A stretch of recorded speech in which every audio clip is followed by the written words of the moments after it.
Talon and the Terror of Tiny Terrors. At the very end of Larkspur Lane, in a house so rickety it looked like it might sneeze itself into a pile of splinters, lived a peculiar woman named Talon. She was as thin as a broomstick. No, scratch that. More like a broomstick that had been forgotten in a dusty attic for a century. Her wiry grey hair fizzled out in every direction, crackling with static like she'd stuck her finger in a light socket. And her nose? Oh, her nose was a masterpiece of exaggeration, long and sharp enough to point accusingly at anyone who dared cross her. Talon's wardrobe was a choice. She wore a fluffy pink jumper so oversized it looked like it might eat her alive, paired with flared denim jeans that flapped around her twiggy legs like sails caught in a gale. To the untrained eye, she might have looked eccentric. To the trained eye, she looked downright bonkers. But Talon was known for two things in the village: her 5 cats and her absolute soul-deep hatred of children. Not a mild dislike, mind you. No, this was the stuff of legends. She loathed them with the fiery passion of 1,000 suns. Their sticky fingers, their incessant chatter, their baffling ability to leave a trail of destruction in their wake. It all made her break out in a rash just thinking about it. If she'd had her way, she'd have declared the entire village a child-free zone. Her cats, on the other hand, were her pride and joy, her fluffy little kingdom of chaos. Each one had a personality as distinct as a fingerprint. Count Whiskerstein, sleek and black, surveyed the world with the disdain of a retired Bond villain. Pudding, a rotund orange tabby, had the intelligence of a doorknob but the appetite of a small vacuum cleaner. Marigold, a one-eyed Siamese, was a menace incarnate, knocking over vases purely for sport. Smog, the plump grey Persian, held grudges longer than most wars, glaring at everyone from the highest perch she could find. And then there was Beans, the jittery hairless sphinx, who vibrated with nervous energy like a firecracker that had been lit but not yet exploded. Talon's life was, by her own standards, perfect. That is, until the day her entire world came crashing down in the form of a letter. She'd been sipping her tea, enjoying the sound of Count Whiskerstein's disdainful purring, when the postman shoved an envelope through her letterbox. She opened it lazily, expecting nothing more than a bill or some nonsense about bin collection. But what she found made her tea go cold in her hands. Dear Miss Talon, due to unforeseen renovations at the local school, we require emergency childcare volunteers for the next 2 weeks. We regret to inform you that your house has been selected as a designated childcare centre. Sincerely, Mayor Grubbins.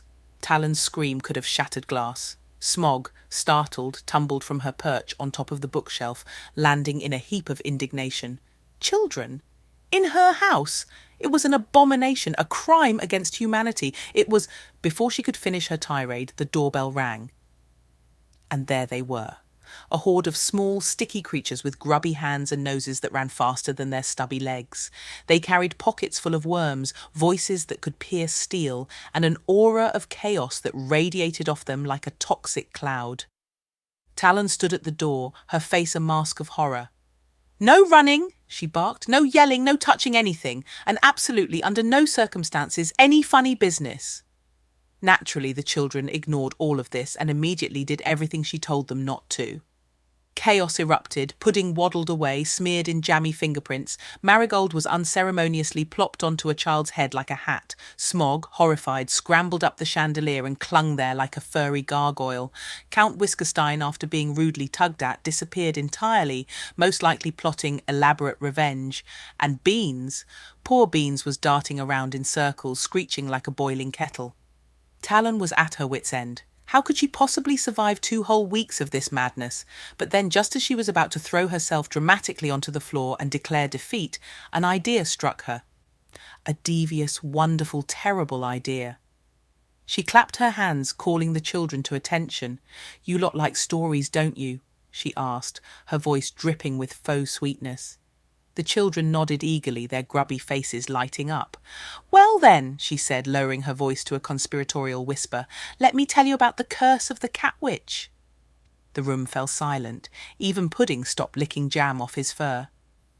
"Legend has it," Talon continued, her eyes narrowing, "that the cat witch turns naughty children into fleas and feeds them to her cats."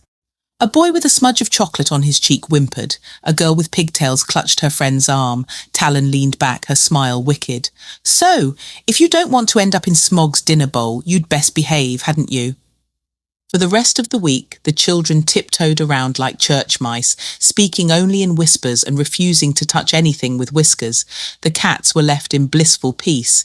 Talon, meanwhile, sipped her tea and basked in the silence, feeling rather pleased with herself. Finally, the day came when the children were to leave. As the last sticky-fingered monster scurried out the door, Talon slammed it shut, locked it, bolted it, and shoved a bookshelf in front for good measure. She turned to her cats, who were slowly emerging from their hiding spots. "Well, my dears," she said, collapsing into her chair, "that was horrific." Smog huffed in agreement from her perch on the chandelier. Beans twitched nervously. Count Whiskerstein reappeared, looking smug. Pudding yawned, and Marigold, true to form, knocked a vase off the shelf. Talon sighed, stretching out with a satisfied smile. At least that nightmare is over. And with that she drifted into a well-earned nap, dreaming of a world entirely devoid of children and filled with even more cats, until she was rudely interrupted by a loud knock on the door.